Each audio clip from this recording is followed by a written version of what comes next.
कभी कभी जिंदगी एक अधूरी फिल्म की तरह होती है, जहां शुरुआत बेहद खूबसूरत होती है लेकिन अंत इतना दर्दनाक कि सुनने वाले की रूह तक कांप जाए।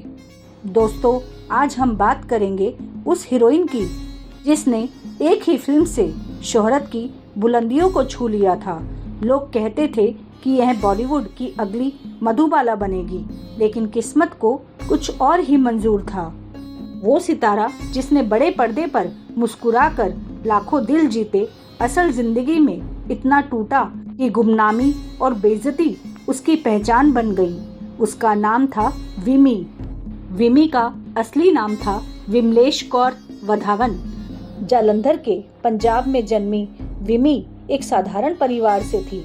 बचपन से ही उनकी खूबसूरती, नाक नक्श और आत्मविश्वास सबको प्रभावित करते थे। पढ़ाई लिखाई के बाद उनकी शादी एक उद्योगपति परिवार में हुई। कहते हैं फिल्मों में आने का उनका कोई इरादा नहीं था, लेकिन किस्मत ने उन्हें फिल्मी दुनिया की ओर धकेल दिया और यही उनकी जिंदगी का सबसे बड़ा मोड़ साबित हुआ। साल था 1967। B.R. चोपड़ा जैसे बड़े फिल्मकार ने फिल्म बनाई। हमराज, राजकुमार, सुनील दत्त और मुमताज जैसे बड़े सितारे स्क्रीन पर थे। लेकिन जब फिल्म रिलीज हुई तो दर्शकों की नजरें एक नई हीरोइन पर टिक गई। वो थी विमी। उनकी मासूमियत, स्क्रीन प्रेजेंस और अदाकारी ने सबको चौंका दिया।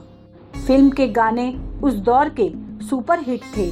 नीले गगन के तले, तुम अगर साथ देने का वादा करो जैसे गाने आज भी लोगों के दिलों में बसते हैं।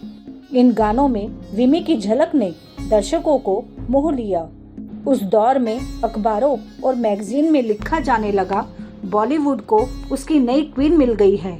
लोगों ने कहना शुरू कर दिया, ये है बॉलीवुड की नई मधुबाला।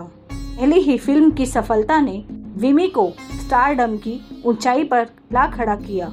हमराज के बाद विमी को कई फिल्में मिली, लेकिन इन फिल्मों से उन्हें वही लोकप्रियता नहीं मिल पाई। धीरे धीरे उनका करियर नीचे की ओर जाने लगा। वो नाम जिसे लोग बड़े सितारों के बराबर मानने लगे थे, अब धीरे धीरे नीचे धकेला जाने लगा। फिल्म इंडस्ट्री बेरहम है। यहाँ एक असफल फिल्म ही आपके करियर का रुख बदल देती है। विमी के साथ भी यही हुआ। फिल्मों में आने से पहले विमी ने शादी कर ली थी। उनके पति का नाम था शिव अग्रवाल, जो एक बड़े उद्योगपति परिवार से थे।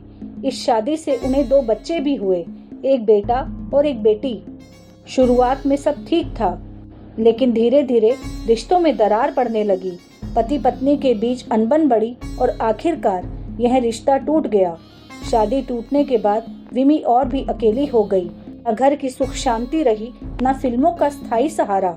वो दोहरे संघर्ष में फंस गई। एक तरफ उनका करियर डूब रहा था और दूसरी तरफ निजी जीवन बिखर रहा था। इसी दौर में उनकी जिंदगी में कुछ ऐसे लोग आए जिन्होंने उनका फायदा उठाया।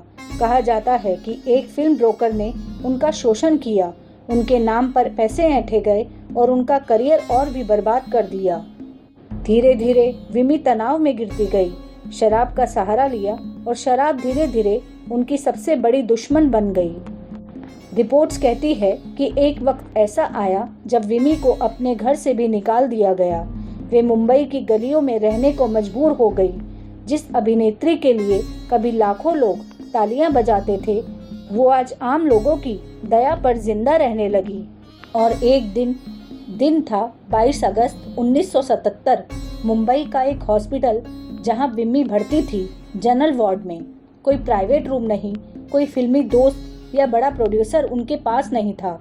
सिर्फ कुछ गिने चुने लोग उनके आखिरी दिनों के गवाह बने। डॉक्टरों ने पूरी कोशिश की, लेकिन लंबे समय तक शराब की लत ने उनके शरीर को अंदर से खोखला कर दिया था।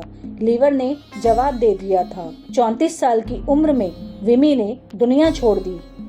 लेकिन दोस्तों, असली दर्द उनकी मौत नहीं थी, बल्कि वो अपमान था जो उन्हें मौत के बाद झेलना पड़ा। रिपोर्ट्स बताती है कि उनके शव को एम्बुलेंस से नहीं, बल्कि एक साधारण ठेले पर शमशान ले जाया गया। वो भी न किसी फिल्मी चमक धमक या भीड़ के इस वक्त इंडस्ट्री के बहुत कम लोग मौजूद थे। वो अभिनेत्री जिसने कभी बड़े पर्दे पर करोड़ों दिलों को मोह लिया था, आखिरी सफर में लगभग अकेली रह गई। आज इंटरनेट पर कई सनसनीखेज बातें फैलाई जाती है कि विमी की लाश को कुत्तों ने खा लिया था, लेकिन सच ये नहीं है। ऐसी कोई रिपोर्ट या भरोसेमंद स्रोत मौजूद नहीं है। असलियत सिर्फ इतनी है कि उनका शव सम्मानजनक तरीके से नहीं, बल्कि एक ठेले पर शमशान पहुंचाया गया।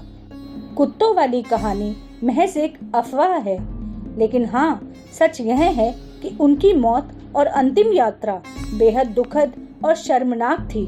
दोस्तों, विमी की कहानी सिर्फ एक हीरोइन की नहीं, ये उस चमकदार इंडस्ट्री का सच है। जो लोग आपकी तारीफ में पुल बांधते हैं, वही अगले दिन आपको अकेला छोड़ जाते हैं। विमी की जिंदगी हमें सिखाती है कि शोहरत और नाम अस्थायी होते हैं, लेकिन इंसान का सम्मान और उसकी इज्जत सबसे जरूरी होती है। एक चमकता सितारा से लोग नई मधुबाला कहते थे, सिर्फ 10 साल में गुमनामी और बेइज्जती में चला गया। और यही है इस कहानी की सबसे बड़ी त्रासदी। ये थी कहानी विमी, चमक से गुमनामी तक, एक ऐसी अभिनेत्री की जिसकी जिंदगी एक सबक बनकर रह गई। अगर आपको भी ऐसे ही अनकहे किस्से सुनना अच्छा लगता है तो हमारे चैनल गीतों के कारवा को जरूर सब्सक्राइब कीजिए, क्योंकि हर सितारे की चमक के पीछे छुपी होती है एक अधूरी दास्तान।